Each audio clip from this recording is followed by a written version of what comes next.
मित्र सांगायचे मी पण सांग कवर करून घे पुढं ठीक आहे सर 10 दिवस राहिलो म्हातार मला सोनायचं गेलो सोडून मागायला परत गावाकडे गेलो पोलीस भरती करायची 2-3 महिने पोलीस भरतीचा अभ्यास केला ते काय आपल्या डोक्यातच जाय ना ग्राउंड ते लई लई दाम लागला त्याचं काही असं मला वास काय वाटाणं दिलं नंतर मग म्हणलं काय करायचं काहीच नाही परत नंतर सगळे गाडी मार्ग बंद झाले 2 महिने गुरवळी गावाकडे म्हशीकडे जायचं ते करायचं राहणार सगळे कामं घेऊन परत म्हणलं काय करायचं मला आता याच्यावर तर भागणार नाही आपण जर शिक्षण सोडलं तर आपली परिस्थिती आहे अशीच राहणार त्यात काही बदल नाही होणार जे आपले घरचे करीत आले तेच आपले लेखन करत राहणार आपण काही बदल नाही होणार नंतर मग परत स्टेमच करायचं म्हणलं आपल्याला तेवढा एकच मार्ग राहिला की आपण ते करू शकतो आता नंतर ऑगस्टमध्ये बॅच चालू झाली 1 ऑगस्टला बॅच चालू झाली 2019ला नंतर मग मला 10 ऑगस्टला कळालं की बॅच चालू झाली 1 ऑगस्टला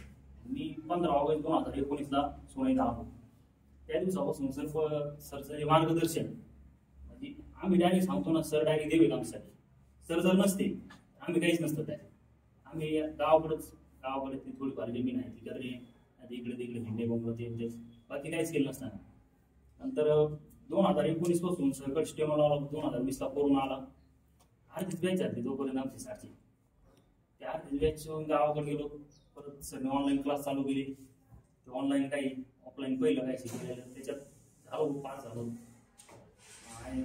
60-80 100-120 झालं नंतर आता करायचं काय परत स्टडी क्लबचे मित्र होते आता इथं गणेश बोंगाने संकेत बेलेकर म्हणजे ते परिचयातले होते आपल्या नंतर ते म्हणजे स्टडी क्लबला येतो अभ्यास कर तिथं मंत्रालयात ॲड येणार म्हणजे म्हणलं ठीक आहे मंत्रालयाची बॅच करायची म्हणलं ठीक आहे मग नगरला गेलो 3 महिने तिथं सर ते इंग्लिश शिकवायचे ग्रामर पण ते मला कळतच नव्हतं सरचे माझे 1-2 क्लासमध्ये असे घरघर झाले म्हणलं आपल्या क्लास नाही बंद केले क्लास म्हणलं ऑनलाईन क्लास लावायचे ऑनलाईन एक बॅच घेतली ऑनलाईन इंग्लिशचे क्लास केली मग संगीत एक पेपरला आता नगरला तिथं भेट झाली ते म्हणले इकडे काय करतो एकटाच इथं चर्मली स्टडी क्लबला परत तिकडे तिथं आपले सगळे पोरं आहेत ग्रुप आहे ते म्हणलं काय डोक्यात लागलं की दुसऱ्या दिवशी सकाळ तिथून बॅग भरली रूम खाली गेली लगेच सोनायला आलो त्या दिवसापासून इथं स्टडी क्लबला म्हणजे आज काय त्या मी कायम स्वरूपी आयुष्यभर या सोनाईकरांचा म्हणजे खरंच मनापासून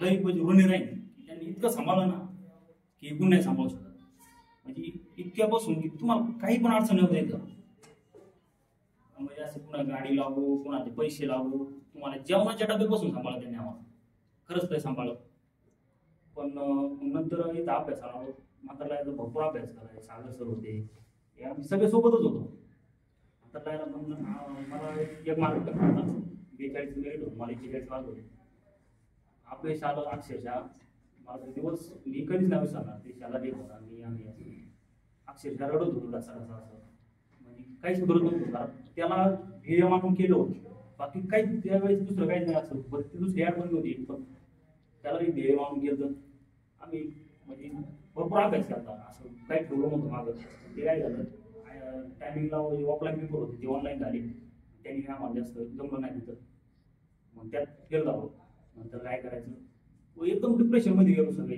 हे सुदेश होता सचिन सर होते सगळे म्हणजे आम्ही सोबतच होतो त्यानंतर मग एक पेपर रिझल्ट लागला 2023 जून 29 जून 2023ला रिझल्ट लागला मंत्रालयाला टेन्शनमध्ये मी अक्षरशः टेन्शनमध्ये डायरेक्ट दुसऱ्या दिवशी मला वाटतं पंढरपूरची वारी होती मी डायरेक्ट वारीला गेलो डायरेक्ट पंढरपूरला म्हणलं काहीच नाही म्हणा लई टेन्शन डोक्यात तिकडे गेलो माग आहे परत 2 दिवसांनी नंतर वन विभागाची ॲड आली तेवढं एक आता म्हणणार काहीतरी चान्स आला बघू आता करीत राहा तुम्ही वन विभागाची ॲड आली त्यात करीत राहिलो त्याच्यानंतर मग आमचं नशीब म्हणा अगर काही म्हणा त्याच्यानंतर जवळपास 10 ते 15 ॲड आहे आम्ही फॉर्म भरायला अक्षरशः कटावलो की 1000 रुपये चलन असायचं घरून पैसे यायला अजिबात जागा नव्हते पण कोणी मित्राकडून घे कोणी ॲडजस्ट कर हे कर पण फॉर्म भरायला कधीच नाही कमी केलं जवळपास 15-20 फॉर्म भरले असते पुढे 1-2 मार्कांनी जाय पुढं काय होईल असं म्हणजे अपयश फिक्सच असं वाटलं होतं की आपण अपयशाला जन्माला आलो काय काय कामाचे कोण नाही अपयश यायचे पहिली वाईट असं काय नव्हते आम्ही आपली झिनी चढवतो पण असं सवय करून अपयश म्हणजे आजच्या बघू येईन एक दिवस आपला कुठेतरी बघून असंच करता करता ते आता बीएमसी त्या टायमाला फॉर्म भरलेला होता. पण त्या पिरियडमध्ये असं होतं की एक पेपर आला ना, आज एक पेपरला तिकडे गेलो ना, तिकडूनच दुसऱ्या पेपर तिकडेच वेळापत्र घ्यायचं, तिकडूनच नियोजन करायचं, तिकडल्या पेपरला कसं जायचं. त्यात खर्च ते आता बीएमसीचा वेळापत्रक आलं त्या टायमाला मी नागपूरला होतो, वन विभागाच्या त्यासाठी गेलो. नाही CISF ची स्किल होती त्यासाठी गेलो नागपूरला. तिथं 2 दिवसानंतरच पेपर आला आहे. तिथून आलो, तिथं आलो, तिथून लगेच मुंबईला गेलो, पेपर दिला. पेपर एकदम बऱ्यापैकी गेला. म्हणलं सर ठीक आहे, पेपर तर चांगला गेला. तिथून गावाकडे आलो. त्याच्यानंतर कोर्टाचा पण फॉर्म भरला होता. कोर्टाची पण म्हणजे प्रॅक्टिस चांगली चालू होती. 2-4 महिन्यात नंतर बीएमसीचा रिझल्ट आला. त्यात पहिल्या दिवशी ती फक्त मार्काची लिस्ट आली आणि त्याच्यावर म्हणले की तू 1 नंबरला मीटिंगला पडतोय. मग तर लई टेन्शन, म्हणलं काहीच करणार हे सगळं संपलं म्हणलं आता, कारण बीएमसी लई अपेक्षा होती त्याच्याकडून. शेवट होता म्हणलं आता इथं काय राहिले बोर्ड म्हणलं आता बीएमसी आपल्याला काय नाही राहिलं. पण नंतर दुसऱ्या दिवशी फायनल लिस्ट आली त्यांची आणि त्यात माझं नाव आलं. म्हणजे अक्षरशः डोळ्यात पाणी आलं की म्हणलं मला भरोसा बसत नाही, विश्वास नाही बसला की झालंय आपलं कुठंतरी. अजिबात असं विश्वास बसा ना. पण ठीक आहे, ते मित्र असे जागच करून सांगितलं नाही की नाही करत तुझं नाही. अक्षरशः जवळपास अर्धा ते पाऊण तास आम्ही ती लिस्ट खरंच ही कन्फर्म लिस्ट आहे का बनवून टाकली याच्यात गेला आमचा अर्धा पाऊण तास की खरंच ही तुमची कन्फर्म लिस्ट आहे, तुम्ही झालंय तुझं. त्यानंतर मी तुम्हाला खरं सांगतो मित्रांनो, काही असं नाही तर नसं, पण तुमच्या आई बाबासाठी ही गोष्ट इतकी मोठी ना की तुम्ही शब्दात नाही सांगू शकत. मी माझ्या आईला फोन केला, म्हणलं ठीक आहे माझं सिलेक्शन होतं झालंय म्हणलं. मला सांगता येईल ना कोणाने माझं सिलेक्शन झालंय. मी तिला सांगायचो की माझं सिलेक्शन झालंय, पण तिला माहिती आहे की याला वाईट वाटतं. त्याच्यानंतर मी असं फेल झाला का मी तिला सांगायचो, मी तिला मी सगळं सांगतो. फेल तरी झालो तरी ती सांगायचो कसं असं पण ती आधार द्यायला एक म्हणजे बस ती सारख्या जगात तुम्ही असं आधार द्यायला मला. हा ठीक आहे दादा तो होईल नाही होईल बघू, जर ठीक आहे तू कधी त्याला नाही झालं तर ठीक आहे, आपलं गावाकडे आपल्याकडे हाय ठीक आहे, पोटात जाऊन कमवून खाता आणतो असं. ती म्हणजे असं कधी नाही म्हणली की तुझं झालंच नाही, तू केलंच का नाही, असं कधीच नाही. मी तिला सांगायचो कारण माझं झालंय, तिला माझा आवाजच स्पष्ट आहे ना, तुमचं झालंय का नाही झालंय. मला असं अक्षरशः डोळ्यातून पाणी आलं, मला सांगता येईना, रडायला आलं मला. पण खरंच त्यांच्यासाठी ना ते सोन्याचा क्षण आहे. आणि मित्रांनो, जरी तुम्ही स्वतःसाठी जरी नसेल ना तरी त्यांच्याकडे बघून याचा अभ्यास करा फक्त. आणि जर तुम्ही अभ्यास केला तर तुम्हाला यश हे 100%. आजपर्यंत तुमच्याकडे काही नसेल पण उद्याचा दिवस असेल की तुमच्याकडे सगळं असेल.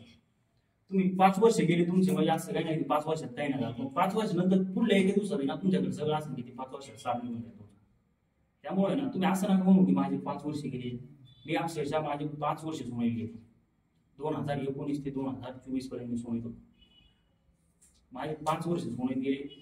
असं नाही की मग 5 वर्ष आपण असं नाही की मग 5 वर्ष गेली असं नाही, पण 5 वर्षात सार निघून गेला. एक पोस्ट भेटली. त्यानंतर आता जिल्हा न्यायालयात मी बीएमसी झालं, जॉईनिंग नाही भेटली. आता जॉईनिंग घेतलीच की काय काम राहील सर त्याच्या पण. आता परत डिस्ट्रिक्ट कोर्टाला पण मग जॉईनिंग नव्हती तिकडं. मग गावाकडं सध्या गावाकडेच घरी शेती बेती करतो मस्त. म्हणलं आता कोर्टाचा पण पहिला पेपर दिला, त्यात चांगले मार्क होते. मग नंतर दिल्या टायपिंगचे पेपर दिले, इंटरव्ह्यू पण झाला, त्यात पण सिलेक्शन झालं मुंबईला. म्हणजे बरं वाटलं म्हणालं की ठीक आहे चला होतंय आपलं काय ते आपण झालं. पण मित्रांनो हे सांगण्याचं एवढं आहे, तुम्हाला एवढा प्रवास सांगण्याचं तात्पर्य एवढंच आहे की तुम्ही करीत राहा. अक्षरशः स्टडी क्लबला जवळपास आता एवढंच आहे ना, जवळपास रात्री त्या स्टेजला जवळपास 30 ते 35 अधिकारी होते. म्हणजे असं तुम्ही नंतर आहे ना, तुम्ही आता जर तुम्ही एवढा ग्रुप केला होता, तुम्ही एवढा अभ्यास करा, तुम्ही जर एक काळ येईल की तुमचे सगळे तुम्ही अधिकारी असता. पण त्यासाठी ना तुम्हाला 100% तुमचं देणंच आहे, तुम्हाला ते करणंच आहे. जास्त काहीच नका करू. सरने सांगितलं ना तेवढं जरी केलं ना तुम्हाला सफिशियंट भरपूर झालं तुम्हाला. पण सरच्या मार्गदर्शनाखाली ना तुम्ही 100% घडणार. पण तुम्हाला त्यासाठी तुमचं स्वतःचं देणं लागेल काहीतरी स्वतःचं. आम्ही 60ला होतो ना, आता तुम्हाला तर सांगायला लागत नाही प्रॅक्टिस करावं लागते म्हणून. अक्षरशः दिवस पावशी बसून प्रॅक्टिस करावं ना, सगळं करीत नव्हतं दिवस. म्हणजे तुम्हाला प्रॅक्टिस करावं लागणार. तुम्ही कुठं जा, तुम्हाला कष्ट आहे 100%. तुम्ही पोलीस भरती करा, अगर काही करा. पण मला असं वाटतं की स्टेनो क्षेत्र आहे ना एक त्यांच्यापेक्षा थोडं बरं आहे. अभ्यास तर कुठं करावं लागतंय, त्यांच्यापेक्षा तुम्ही ना इथं 100% सक्सेस होणार. तुम्ही आहे जे करू राहिले ना एवढं जरी केलं ना तरी चांगले तुमच्यासाठी, तुम्ही यश तुम्हाला भेटणार. हे दोन माणसं बसलेत ना, हे प्रमोद लागले. जर तुम्ही जर या माणसाचं जर तुम्ही स्ट्रगल जर ऐकलं ना, तुम्ही ऐकलं असेल कधी त्या माणसाला, खरंच हे माणूस आहे ना स्टडी ग्रुपसाठी ना डायरेक्ट आदर्श आहे. आम्ही काय म्हणतो की बाबा म्हणजे बस आदर्श आहे माणूस, आम्ही बाबा म्हणतो. म्हणजे खरं स्ट्रगल होतं. आम्ही पण बऱ्यापैकी अभ्यास केला, यश आलं अपयश आलं, सगळं पचून पुढं आलं माणूस. आता निखिल आम्ही सोबत आलेलो आहे. आम्हाला लय वाईट वाटत आहे माणसाला तर आपल्याला एक मित्र राहिला आहे, गणेश मामाने, संकेत बेलेकर, सगळ्यांच्या या सोहळ्याला जर या स्टडी क्लबला जर एकत्र कुणी जर असेल मुठीत धरून ठेवला असेल तेवढं एकमेव माणूस संकेत बेलेकर बस. त्या माणसाने ना असं कुणी किती कुणी इकडे वाढतान करू द्या काही नाही, ते सगळ्याला असं जवळ घेऊन बसणार. पण त्यांना सांभाळले पुढं. आम्हाला त्या माणसाबद्दल खरंच असे खंत वाटायचे ती माणूस काय पाहिजे बघा. त्या माणसा स्ट्रगल पण आहे आणि कर्म चांगले त्या माणसाचे. ते माणूस हे पण झाले मित्र आज आहे ना बऱ्यापैकी 1-2-3 मित्र राहिले नाही ना, बऱ्यापैकी जवळपास 30 अधिकारी सगळे आज आमचा ग्रुप होता ना जेवढं स्टडी ग्रुपला अभ्यास करीत ना अख्खे अधिकारी सगळे.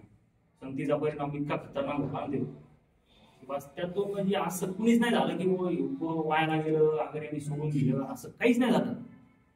म्हणजे असं क्वचित कधीतरी आयुष्यात बघायला भेटेल तुम्हाला. एका जागेवरले असे तुम्हाला 30-35 एका ग्रुपमध्ये अधिकारी बघायला भेटेल. हे सोपं नाही, पण तुम्ही पण तेवढं स्ट्रगल करा. आणि असं एका दिवसात होत नाही, त्याला काळ लागतो. ते म्हणते ना योग्य वेळ योग्य वेळच यावं लागते. तुम्ही एक वेळ आल्याशिवाय तुमचं काहीच नाही. आपण तुम्हाला वेळेचं वाट बघण्याचं सामर्थ्य जर तुमच्यात असेल ना 100% तुमचा दिवस येणार, तुमची वेळ येणार हे फिक्स आहे. त्यामुळे तुम्ही मन लावून अभ्यास करा. सरच्या मार्गदर्शनात जेवढं आहे तेवढं करा आणि सरला देव मानून करा बस. आम्ही तर 100% सांगतो सर आमच्यासाठी देव नाही. आम्ही तिकडे त्या दुष्काळी भागातले लोक आहे ना, आम्ही काहीच केलं नसतं. खरंच नसतं सरचं नसतं ना आमचं एक सव्वा असतं ना, काहीच केलं नसतं. त्यामुळे तुम्ही अभ्यास करा, यश 100% तुम्हाला भेटणार बस. एवढं माझी